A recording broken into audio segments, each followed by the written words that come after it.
Assalamualaikum warahmatullahi wabarakatuh. Salam sejahtera untuk kita semua. Salam sejahtera untuk seluruh saudara-saudaraku sebangsa dan setanah air.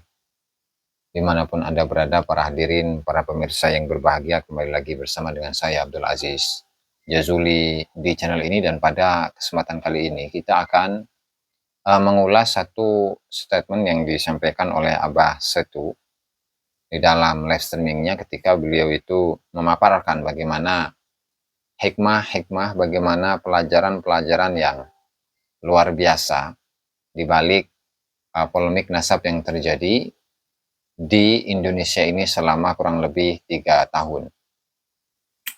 Tidak hanya di Indonesia saja, tetapi juga di mancanegara, bahkan di dunia internasional. Di mana tentu dari apa yang kita dapati saat ini, bagaimana polemik nasab, artinya nasabnya Ba'lawi itu sedang dipertanyakan. Nasab Ba'lawi itu sedang dibatalkan oleh para ulama-ulama Nusantara, yang diantaranya adalah Kiai Haji Imaduddin Usman Al-Bantani, di mana di situ menunjukkan bahwa apakah ada pelajaran di balik polemik nasab ini. Dan tentu sebagian orang itu akan menyatakan bahwasannya polemik nasab itu sebenarnya tidak ada manfaatnya, tidak ada gunanya untuk umat Islam atau untuk bangsa Indonesia. Nah, lalu kemudian apakah faktanya seperti itu? Nah, tentu kalau pandangan saya itu melihat bagaimana polemik nasab ini sebenarnya adalah sebuah teguran dari Allah Subhanahu wa taala. Karena apa? Karena bagaimana bisa sebuah isu dari atau untuk atau yang diberikan kepada suatu golongan, yang membahas suatu golongan, dan ternyata isu tersebut itu awet sampai bertahun-tahun, bahkan 3 tahun. Padahal untuk sebelum adanya polemik nasab ini, ketika seseorang itu memiliki suatu masalah dengan Ba'lawi, itu langsung sehari, 2 hari, 3 hari, bahkan seminggu atau 2 minggu itu akan lenyap, akan hilang dengan sendirinya. Namun untuk polemik nasab ini, kenapa sampai saat ini itu masih ramai diperbincangkan, dibahas, dikaji, dikontenkan oleh teman-teman. Nah, belum lagi jumlah dari mukibin-mukibin itu pun juga sudah berkurang. Sehingga itu adalah poin pertama dari hikmah di balik polemik nasab ini. Nah, kemudian yang berikutnya adalah tentu kita sebagai bangsa Indonesia, kita ini mencintai bagaimana tradisi yang sudah berlaku di kalangan masyarakat Nusantara. Bagaimana di dalam memori masyarakat itu mereka sangat kenal dengan yang namanya Syekh Abdul Qadir Al-Jilani. Familiar di kalangan mereka yaitu nama Syekh Abdul Qadir Al-Jilani, Syekh Abdul Hasan Asyadili, Syekh Bahaudin Naqsyabandi, Al-Imam Ibnu Athaillah As-Sakandari, Syekh Abdul Wahab Asy'arani, kemudian Al-Imam Sanusi, Ja'far bin Hasan Al-Barzanji, kemudian Abdurrahman Ibnu Taibah, dan seterusnya, yang nama-nama ini sangat familiar di kalangan masyarakat.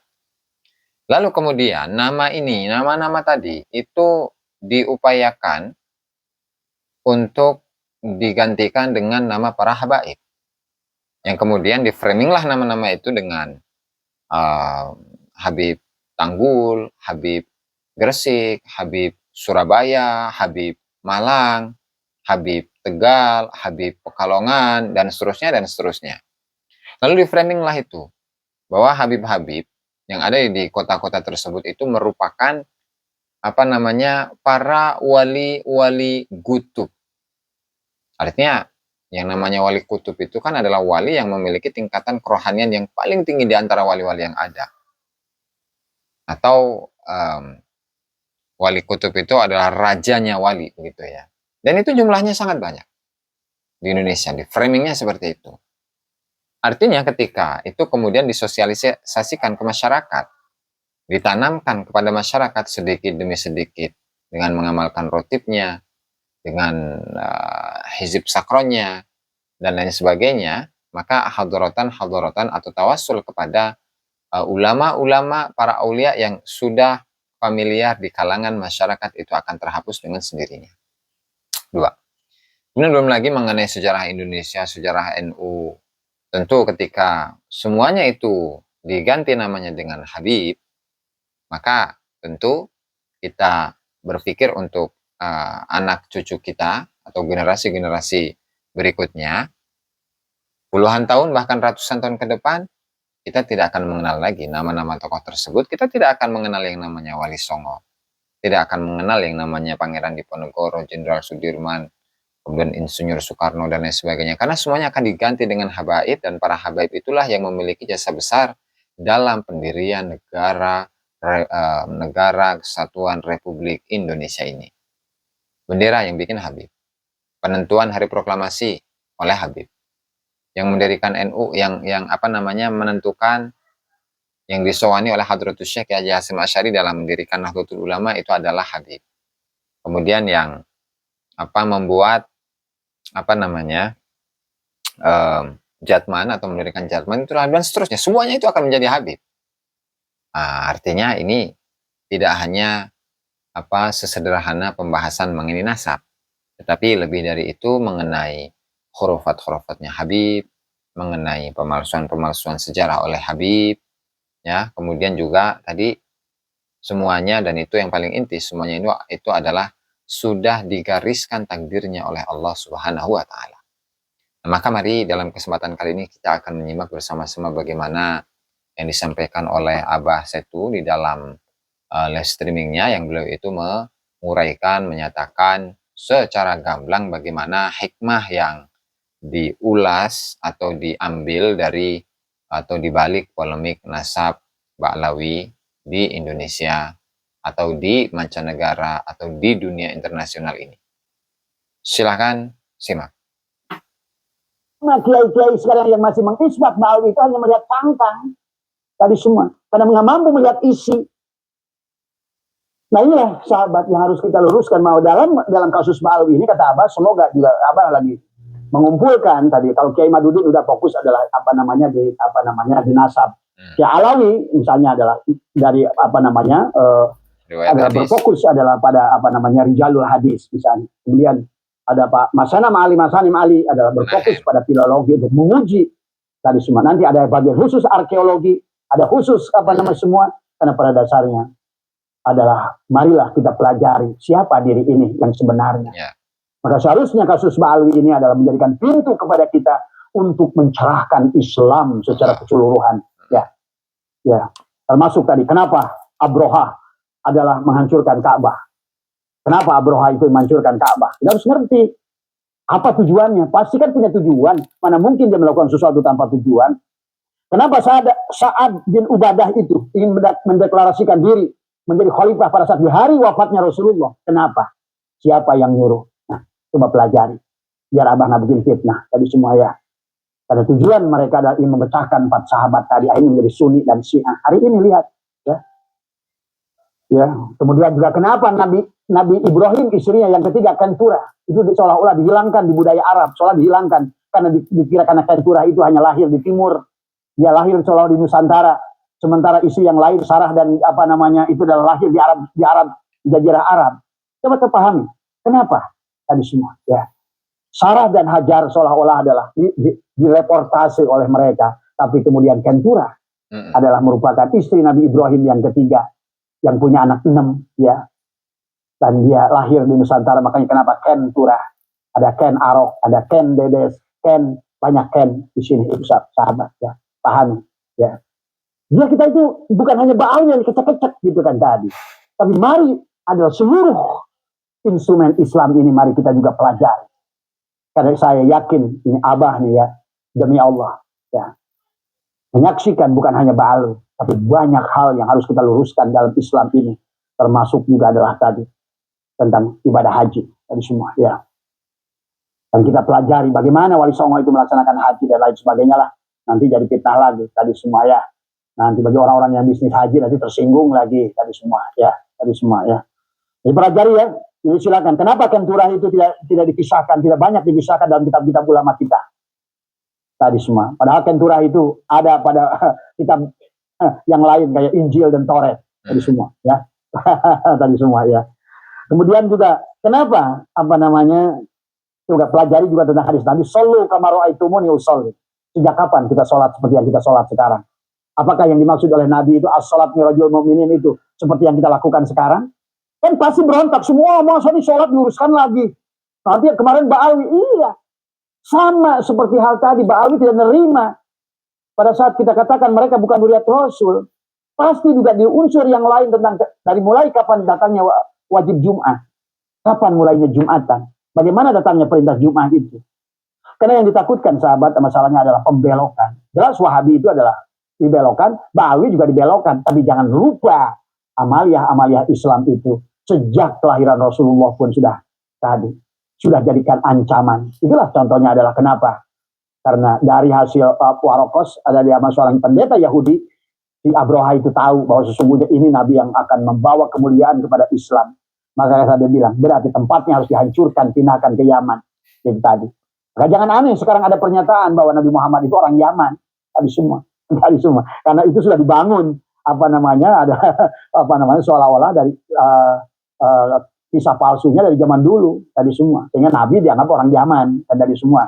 Karena Abroha dari awal pun tidak ingin Ka'bah itu ada di Mekah tadi semua. Dia ingin ada di tidak ada ingin di Hijaz saja belum ada Mekah.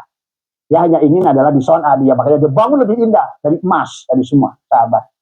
Nah inilah makanya kenapa jangan hari ini karena orang tawaf di makamnya pakai muqaddam. Kenapa orang sekarang tawaf di Hadramaut? Tadi sebetulnya ada biang-biangnya sudah ada sejak itu. Nah, fine, ini adalah masalah sejarah yang harus kita bongkar kembali, yang harus kita pahami. Ya, kemudian juga tentang sejak kapan, misalnya adalah siapa tentang apa. Kemudian juga banyak hal ya.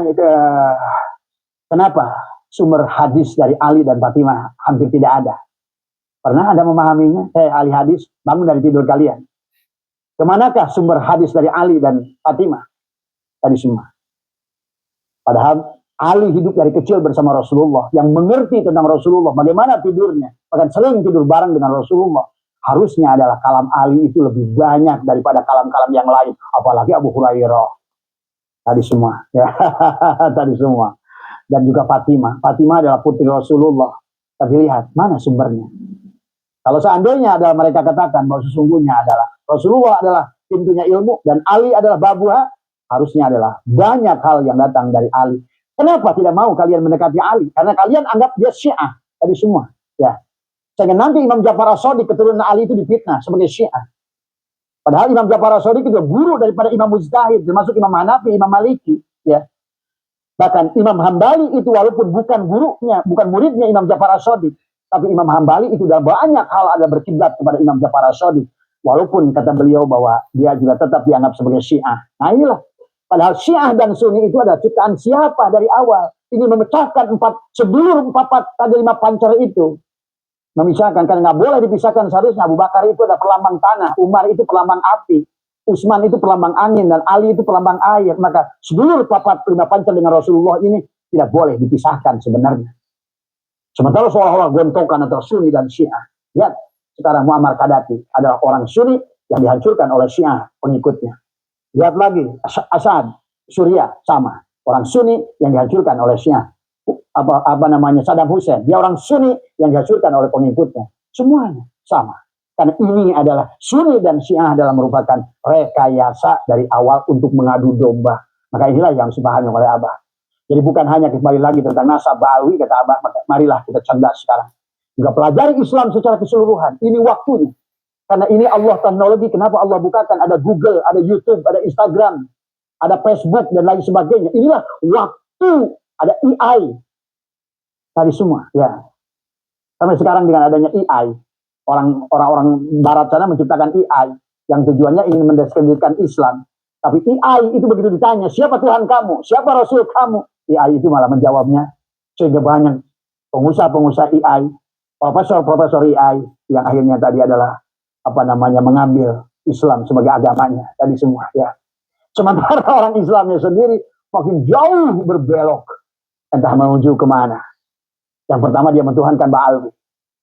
Kemudian dia seolah-olah percaya Ba'alwi adalah sumber kebenaran. Tadi, karena dari awal pun sesungguhnya karena salah melihat tadi semua. Yang dilihatnya adalah bukan Allah dan Rasulnya yang disembalik Ba'alwi itu. Tapi dia mengkultuskan jasadnya.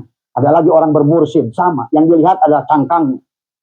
Tadi semua. Maka di sinilah kisah bagaimana iblis ada tidak mau sujud kepada Adam karena hanya melihat cangkang, sementara malaikat sujud pada Adam karena melihat ruh Allah yang ditiupkan pada Adam.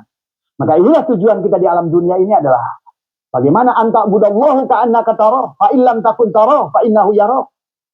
Kita harus mampu melihat dia. Kalau tidak mampu melihat dia, bagaimana kau bersahadat? Karena syahadat itu bukan cara mengucapkan.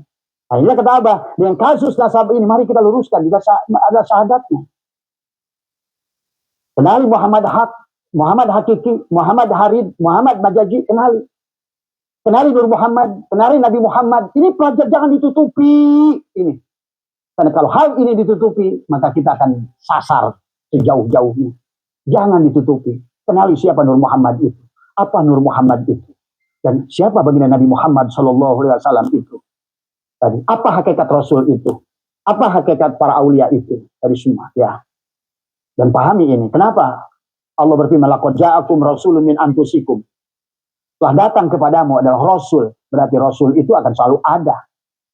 Tadi semua. Nabinya tidak ada. Tapi Rasul ada. Tadi semua. Inilah yang harus dipahami karena kita tidak kenal kepada Nur Muhammad. Tadi semua. Ya. Maka Abah, inilah. Pelajaran dari kasus Ba'alwi ini banyak kepada kita semua. Menyadarkan kita manusia adalah merefreshing kembali keislaman kita. Ketauhidan kita semua. Ya. Karena setelah 2 tahun Abah mempelajari baik sejarahnya, tentang ininya, itunya. Banyak fakta yang ditemukan sahabat tadi semua ya. Itu barangkali ya yang bisa saya sampaikan dalam kesempatan kali ini. Wallahul muwaffiq ila aqwamit thoriq. Assalamualaikum warahmatullahi wabarakatuh.